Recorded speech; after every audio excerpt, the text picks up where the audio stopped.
U trećoj emisiji serijala Šira slika, posvećenog borbi protiv trgovine ljudima, predstavljamo vam mehanizme za prevenciju i organizacije koje rade na ovim programima. Vidjet ćemo kako Beogradsko svratište štiti decu od rizika boravka na ulici i zašto je među hiljadama izbeglica koja prolaze kroz Srbiju teško uočiti one koje su najviše izloženi rizicima od trgovine ljudima. Znanje, informacije, oprez i provere. To su načini da se prepoznaju sumnjive situacije i spreči trgovina ljudima. Od izlaska na ulice među građane, preko lepljenja plakata, deljenja pamfleta i medijskih kampanja, do susreta sa decom u školama, aktivisti ulažu veliki trud da upozore, edukuju i spreče. Crveni krst Srbije sprovodi program vršnjačkom edukacijom. To je način koji je mnogo puta do sada pokazao nama da je odličan za prenošenje preventivnih poruka. Centar je formiran 2000. godine i od onda bavi se ovim problemom, znači problemom trgovine ljudima u saradnji sa Astrom iz Beograda. Ono što smo radili do sada je bila uglavnom edukacija i to je trajalo u mesecu oktobru kada su 9 zrenjaninskih škola obilazio naš tim i imali su edukaciju nekih sat vremena. Došli smo na ideju da organizujemo volonterski program koji će okupljati mlade ljude kojima će jedini cilj, to jest jedan od glavnih ciljeva biti da podižu svest o problemu trgovine ljudima u Srbiji. Crveni krst Srbije i njegove lokalne organizacije radili su u početku sa srednjoškolcima, potom i sa osnovcima, a danas je program prevencije proširen i na domove za decu bez roditeljskog staranja i narodne kuhinje. Osnovni metod je vršnjačka edukacija, a baza znanja je priručnik sa prepoznatljivim simbolom. Lutka je poslužila kao osnovni motiv i ona prikazuje žrtvu trgovine ljudima koja je u očekivanju bolje budućnosti umotana u novinske oglase koji simbolizuju želju za boljim poslom, boljom budućnošću, koja se time već sputava na neki način, pokazuje da je to jedan zločin, ali skriveni zločin. Program sprovode mladi volonteri Crvenog krsta i njihova bliskost sa učenicima po godinama daje velike rezultate. Dosta su mladi zainteresovani za ovu problematiku, čak šta više neki od njih traži da ponovimo te radionice. Neki od njih se i aktivno uključuju u naš program i sami postaju edukatori, tako da smatramo da naš program i naše radionice zaista daju efekta kod mladih, pre svega populacije srednjih škola. Metod edukativnih radionica za mlađe uzraste baziran je na igri jer se tako lakše usvajaju informacije. Jedna od njih je Od kuće do škole, koja je veoma slična igri Ne ljuti se čoveče, ali zahteva od mališana da pokažu i određeno znanje, ne samo da sreću u bacanju kockice.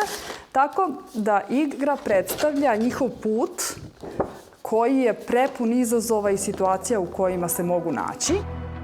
Igrom, slikom i razgovorom, volonteri Crvenog krsta deci i srednjoškolcima pomažu da upamte odgovore na nekoliko bitnih pitanja. Kako da se ponašaju bezbedno kada su kod kuće, kako da se ponašaju sa nepoznatim osobama, kako da odgovaraju na zahteve nepoznatih osoba, kako da se ponašaju kada neko želi da im uradi nešto loše, kako da zaštite svoja dečija prava, kako da znaju, da prepoznaju da je nešto što im se dešava loše i da treba da upozore odrasle ili roditelje, a ne da smatraju da su sami krivi za situaciju u kojoj su se našli i da iz tog straha i srama ne traže pomoć. Novosadski humanitarni centar se već godinama bavi problemom trgovine ljudima, od direktne pomoći preko prikupljanja materijalnih sredstava do edukacije za najmlađe. Mi smo kroz naš rad oformili stvari radionicu Crvenkapi, gde kroz rekonstruisanu bajku pričamo sa decom od 1. do 4. razreda i upravo je to način na koji možete da utičete da se nešto promeni i da to deci onako ostane i da na vreme nauče kako da se zaštite. Treba raditi na obrazovanju. U stvari, obrazovanje je jedini način da neko kada deca nisu na ulici, kada su u školi tamo gde im je mesto, onda se mogu i zaštititi od trgovine ljudima i bilo kojih drugih zloupotreba i nasilja i svega što može da im se desi. Zajednički program Novosadskog humanitarnog centra i Evanđeoskog udruženja studenata zove se Sloboda nema cenu, stop trgovini ljudima. Srž ovog projekta je informisanje javnosti o problemu, odnosno prevencija. Konferencije i tribine prati stalna kampanja na društvenim mrežama. Glavni način na koji ljudi mogu da se upoznaju sa problemom trgovinom ljudima je upravo Facebook, Twitter, Instagram i tako dalje. Tako da je bitno da smo tu prisutni, jer je to upravo način na koji će ljudi da saznaju više o problemu trgovine ljudima, a takođe su upravo i društvene mreže jedan od čestih načina na koji ljudi upadaju u to da su prevareni ili da postaju žrtve trgovine ljudima. Kraj prošle godine obeležila je akcija 16 dana ženskog aktivizma protiv nasilja nad ženama. Udruženje Roma Novi Bečej u svojoj direktnoj kampanji delilo je razglednice koje su potpisivali građani i građanke. Razglednice su kasnije poslate na adresu Ministarstva za rad, boračka i socijalna pitanja. Akcija je trajala oko 45 minuta, bilo je dosta zainteresovanih, bilo je i onih koji su nas odbijali, koji su rekli kao nasilje ne postoji, nemojte kao o tome, a i bilo je žena koja su same tražile da potpišu i da vide, da uzmu brojeve telefona, jer svakim danom se čuje da sve više ima nasilja u porodici i žena koje su ubijene. Centar za prava žena iz Vršca čini uigran tim koji efikasno sprovodi svoje akcije. Danas su te akcije prepoznatljive među građanima Vršca, ali nekad nije bilo tako. Baš kada je bila jedna kampanja Otvori oči, moja prijateljica je lepila plakat, ja sam joj pomagala pošto je ona visoka i prolazio je jedan čovek i pita šta radite vi tu? Pa mi kažemo to što radimo, onako zbunjeno, pošto nas je strogo upitao. Kaže, bolje da idete kući da kuvate ručak i da ne vodiš ovo dete da ga upropašćuješ.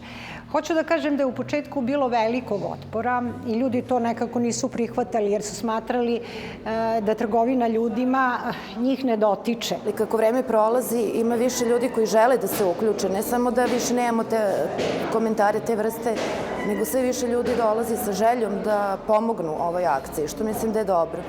I mislim da iz godine u godinu ovo ima sve veći značaj. Ove akcije imaju podršku ženske odborničke mreže iz Vršca. Važna nam je ta saradnja jer je potrebno ta iskustva koje imaju nevladine organizacije preneti i na organe vlasti, a tu su se žene odbornice vrlo potrudile. Tako da danas obeležavamo i 2. decembar, Međunarodni dan ukidanja ropstva. Pre toga smo imali dan borbe protiv nasilja nad ženama. Isto tako akcija je prošla vrlo uspešno. Vršačkoj akciji obeležavanja Međunarodnog dana ukidanja ropstva pridružila se organizacija iz Zrenjanina PAOR. Plan nam je da podržimo jedne druge organizacije, iz tog razloga se mi danas nalazimo u Vršcu, znači Beograd i Zastre, devojke su došle i devojke iz Zrenjanina su došle da podrže akciju u Vršcu i samim tim da motivišemo neke druge devojke i žene koje će se pridružiti timu u Vršcu. PAOR je deo anti-trafiking mreže i već dugo se direktno bavi prevencijom trgovine ljudima. Vi kad postajete žrtve trgovine ljudima, mnogo je teško izaći iz čitave priče. Nije nemoguće, ali preventiva je broj 1. Znači u svemu, a pod broj 1, sad pričamo na ovu temu, je izuzetno bitno da ljudi, mladi ljudi, a opet i ovi malo stariji ljudi koji planiraju da rade negde, koji planiraju da putuju negde, da znaju šta da rade sa svojim dokumentima, da znaju kome da ih daju, da znaju da idu preko licenciranih agencija, da znaju gde da provere te agencije i tako dalje, i tako dalje. Znači, to je od izuzetne važnosti.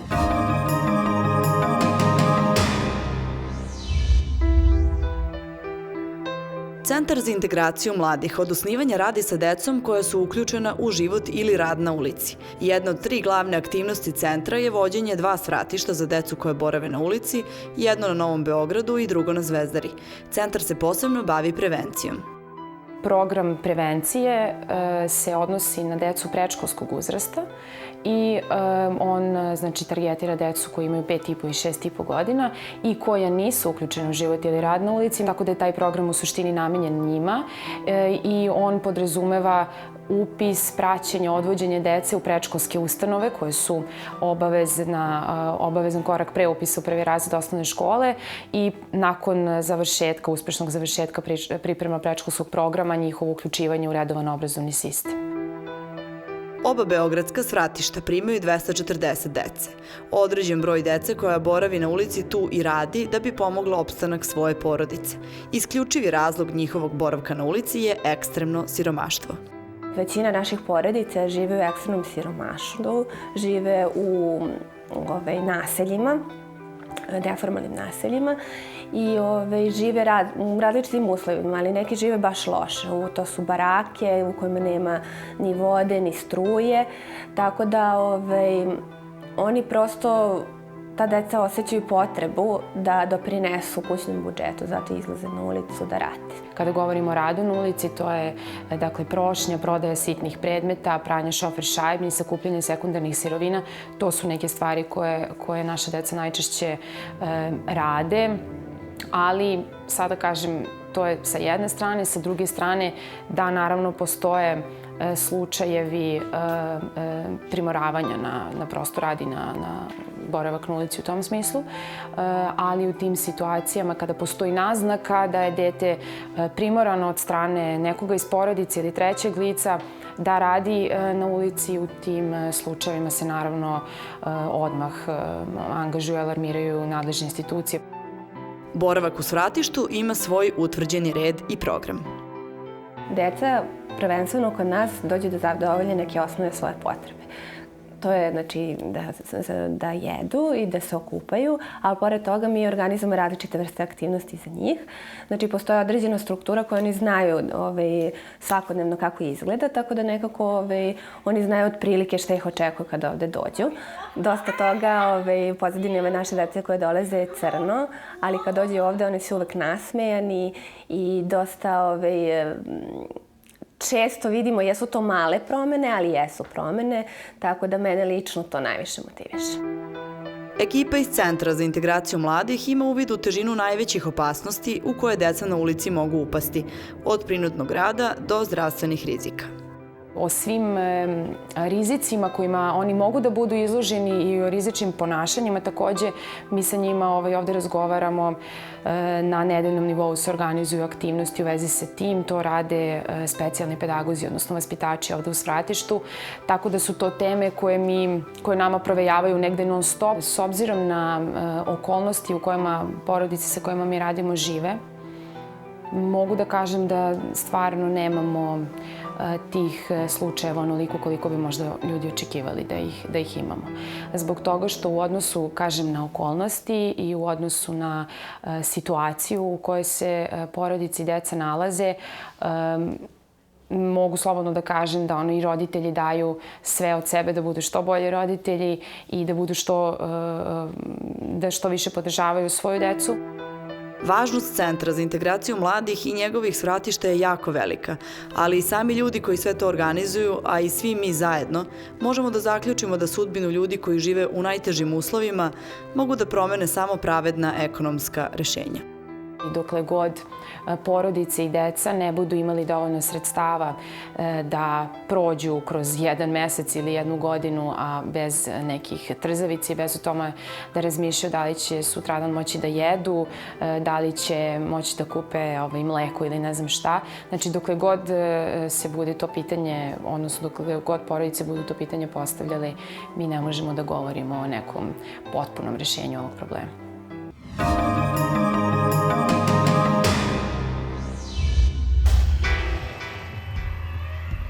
Svi akteri, institucije, organizacije, volonteri i humanitarni radnici uključeni u borbu protiv trgovine ljudima našli su se pred novim izazovima od trenutka kada je naša zemlja postala tranzitna ruta za ogroman broj izbeglica iz Sirije, Iraka i Afganistana. Uprava granične policije se našla u velikim izazovima, ali u svrhu rešavanja i kontrole i upravljanja iregularnim migracijama mi sarađujemo, znači, sa svim drugim državnim organima u čijoj nadležnosti je postupanje prema migrantima. Problem je izuzetno složen jer moramo da vodimo računa istovremeno i o bezbednosti državnih granica i o unutrašnjoj bezbednosti, ali i takođe o humanitarnom aspektu kada su u pitanju znači lica koja se pojavljaju kao migranti u tranzitu preko naše teritorije. Uprava granične policije bavi se i trgovinom ljudima i iregularnim migracijama. Vrlo smo svesni rizika koji iregularna migracija nosi, a to je znači da iregularni migranti predstavljaju potencijalne žrtve trgovine ljudima. Takođe smo svesni i rizika da se među njima mogu naći i pripadnici terorističkih i radikalnih organizacija, što smo već imali priliku da se uverimo u praksi, tako da veliku pažnju posvećujemo tome. Rad policije otežavaju određene karakteristike ovih migracija. Taj kratak vremenski period boravka tih ljudi, izbeglica i migranata na teritoriji Republike Srbije, nas onemogućava da eventualno među tom populacijom i među ranjivim kategorijama, kao što su maloletnici, bespratni roditelji i staratelja, vrlo mlade osobe, mlade devojke koje putuju same, ali i same izbeglice kao ranjive kategorije u ovom migracionom talasu, onemogućuju da mi među njima i prepoznamo žrtve trgovine ljudima. Ono što smo mi ovde na neki način zaključili jeste da se ovde radi o jednoj velikoj seobi koja nije zapamćena u poslednjih ko zna koliko decenija. Dakle, nisu oni u klasičnom smislu migranti. Pravi naziv za njih jeste da se radi o jednoj velikoj seobi i to su ljudi koji se verovatno nikada neće vratiti u svoje zemlje. U prošloj godini uočena su 2 talasa izbeglica. Ono što smo definitivno uočili na terenu jeste i mi tako zovemo ove ljude koji sada dolaze, zapravo kažemo da oni pripadaju tom drugom talasu izbeglica, jer vidimo da su znatno siromašniji i manjeg obrazovanja od onih koji smo imali prilike da srećemo pre 6 meseci i pre godinu dana. Tako da s tim u vezi vidimo i dosta prilika za sve one koji žele da ih i koji hoće da ih zloupotrebe. Među migrantima ima jako velik broj deca koje su bez roditeljske pratnje, tako da su oni u prilično velikom riziku da postanu žrtve trgovine ljudima, isto tako i žene, ali i muškarci. Konkretne slučajeve uočili su mobilni timovi organizacija koje se bave izbeglicama i problemima trgovine ljudima na terenu. Za sada smo uspeli da otkrijemo nekoliko slučajeva žrtava trgovine ljudima, ali ne samo i žrtava trgovine ljudima, već i rodno zasnovanog nasilja. Takođe su nam druge organizacije i međunarodne organizacije i institucije upućivale osobe na naše programe, pa smo tako pružili podršku za 2 devojčice koje su preživele seksualno iskorišćavanje. Takođe smo identifikovali jednu osobu koja je muškog pola, koja je prodala svoj bubreg u Libanu kako bi mogla da plati put za sebe i za porodicu i niz nekih slučajeva gde se vidi jasno iskorišćavanje od strane ne samo krijumčara, već različitih drugih kriminalaca, iskorišćavanja teškog položaja izbeglica. Međunarodna mreža pomoći IAN jedna je od onih koje su neprekidno na terenu u akcijama podrške izbeglicama. Radi se o pružanju medicinske i psihološke prve pomoći. To su uglavnom akutni problemi, neki problemi koji su negde rezultat uslova prosto u kojima oni borave i rezultat tog puta koji oni prolaze na putu dovde, tako da su to neke akutne infekcije, povrede, ne znam, žuljevi na stopalima koji su jako česti jer su uglavnom u neuslovnoj garderobi i obući. Što se tiče psihološke pomoći, naravno njihova traumatska iskustva su velika, počeo od toga šta su doživljavali u zemlji porekla, ali i preko toga šta doživljavaju na putu dovde. IAN je organizacija koja funkcioniše kao centar za rehabilitaciju žrtava torture, a njih ima poprilično s obzirom na intenzitet ratova u zemljama iz kojih izbeglice dolaze. Najčešće iskustva torture koje izbeglice saopštavaju u zemlji porekla je to, na primjer u Siriji, da su bili zatvarani, mučeni od strane režima, ali često ljudi, odnosno izbeglice, prijavljuju i razne vrste zlostavljanja i mučenja od strane drugih paravojnih formacija Islamske države, naročito u Afganistanu. Nažalost, tortura ne prestaje odlaskom iz ratnog područja. Oni nam saopštavaju da su preživeli slična iskustva torture i u tranzitu. Tako da, na primjer, ljudi koji dolaze iz Afganistana i koji idu preko Bugarske iz Turske preko Bugarske ka Evropi često govore da su bili zatvarani od strane bugarske policije, da su bili u zatvorima od 2 nedelje do 2 meseca, zavisi kako ko, gde su dobijali batine, da im otimaju telefone i novac koji imaju kod sebe. S obzirom na jako teška iskustva, ali i kratak boravak u tranzitu, psiholozi i terapeuti iz IAN-a izbjeglicama mogu da pruže uglavnom psihološku prvu pomoć, a ona znači mnogo i to ne samo zbog razumevanja i emotivne podrške. To nije psihoterapija jer vi vidite jednom tu osobu i više je ne vidite, ali svakako može mnogo da znači nekom u tom trenutku koji ima potrebu da se poveri, da ima potrebu da vi budete svedok onoga što se njoj desilo, i da je razumete i podržite. I ako ništa drugo, da je pružite informacije kako kada dođe tamo gde ide, da potraži pomoć ako oseti posledice koje mogu biti posledice upravo tih traumatskih iskustava koje su oni doživeli. Veoma je složena situacija u kojoj su se našli humanitarci kada su izbeglice počele da dolaze u velikim talasima. Ono što ovde otežava situaciju je što su to ljudi koji ne govore naš jezik. Postoje ljudi uvek u grupi izbeglica koje govore engleski, ali to nikad nije dovoljno da vi možete da se malo više sporazumete sa njim. To je na nivou da vi možete da im objasnite da imate hranu, da im donosite pomoć, ali da biste nešto više razgovarali sa njima, uvek vam je potreban prevodioc.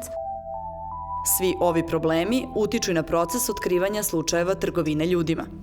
Imamo samo dve žrtve koje su do ovog trenutka identifikovane u Republici Srbiji za 2015. što smatramo da nikako nije realno stanje na terenu koje možemo videti i da su izbeglice pod mnogo većim rizikom i potencijalnom trgovinom ljudima nego što se to može meriti statističkim podacima. Posebno su osetljive upravo te osetljive kategorije kao što su žene i kao što su deca. Ima dosta maloletne dece koje putuju bez pratnje nekog odraslog, bez roditeljske pratnje ili uopšte odraslih. Deca koje se izgube na tom putu, izgube svoje članove porodice i koji se vrlo često priključuju nekim grupama usput za koje uopšte nisu sigurni da li su to sigurne grupe. Tako da su sve to potencijalni rizici gde maloletna deca, pa i žene i druge osetljive kategorije mogu pasti u ruke raznim trgovcima. Brz prolazak kroz Srbiju, jezičke barijere, promena ruta, nepovoljni vremenski uslovi, nedostatak koordinacije između države i humanitarnih organizacija. Sve su to problemi koji su tražili efikasnije delovanje. U ovom trenutku mnogo se očekuje od mobilnih timova u kojima su različiti akteri. Predstavnici državnih organa, organizacija civilnog društva, ali i kulturni medijatori, znači ljudi iz sredina odakle dolaze migranti koji bi u komunikaciji svakodnevnoj sa populacijom migranata i tražilaca azila praktično pokušali da ukažu na probleme trgovine ljudima i rizike u trgovini ljudima, odnosno da prepoznaju one osobe koje su bile žrtve trgovine ljudima u zemlji porekla, zemlji tranzita ili eventualno pod rizikom od trgovine ljudima kada dođu u zemlju eksploatacije. Neposredna budućnost doneće nove talase izbeglica koji neće prestati u 2016. godini. Ovo će otvoriti pitanja koje se više ne tiču samo reakcija države i humanitaraca, već i svih nas u zemljama kroz koje izbeglice prolaze. Ono do čega smo došli onako zajedno jeste do toga da je potrebno raditi sa lokalnim stanovništvom na podizanju svesti, jednostavno na stvaranju atmosfere tolerancije, a ne netolerancije i netrpeljivosti prema izbjeglicama. To je možda pitanje koje će tek doći onako, koje još uvek nismo otvorili, s obzirom da je ovako trenutno ovo neki prvi odgovor na izbjegličku krizu i da je trenutno više potrebno obezbediti hranu i smeštaj za te ljude koji su došli, ali pitanje odnosa između domaćeg stanovništva i izbjeglica je ono što će nam tek doći kao nešto čime treba da se bavimo.